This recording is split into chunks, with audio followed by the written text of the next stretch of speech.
Pergi haji ni tidak wajib, melainkan man istata'a ilaihi sabila, orang yang ada kemampuan tambang, boleh sediakan tambang pergi. Cuma nak betulkan mindset orang Melayu, ramai orang Melayu dia salah faham. Dia duk fikir kena ada duit tunai, salah. Maksud mampu di sini ialah duit tunai atau harta yang boleh ditunaikan. Makna kalau ada kenderaan yang tidak penting, puskah kenderaan pertama nak awak pergi kerja ada belaka dah, kenderaan kedua saja awak raung-raung ada lagi, wajib jual. Rumah ada sebuah untuk duduk, buah lagi untuk pergi sewa kerana dia tak bekerja, daripada duit sewa dapat guna sebagai nafkah, tak wajib jual rumah kedua. Tapi ada rumah ketiga, wajib jual. Tak pergi, berdosa. Barang-barang dalam rumah kalau jual, boleh pergi haji.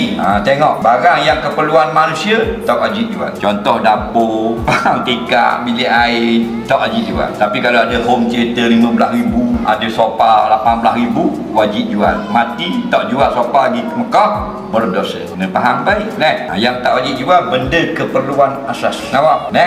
Kita ada kereta kita 50,000, maybe tak wajib jual nak pergi Makkah, sebab itulah hak kita duk pakai harian ni. Tapi kalau ada kereta dua, ada orang kereta kedua, kereta untuk buat jalan cerai sekali, ada tak? Ada kat kita kereta buat kerja ni, orang nak petang-petang hak tu wajib jual kalau tak ada duit lain untuk pergi ke Makkah. Kerana awak dikira sudah mampu jika jual harta, termasuk mak yang ditangguh oleh anak-anak ni sudah duduk makan minum ni cukup, ada rumah nak, tanah tu wajib jual. Faham?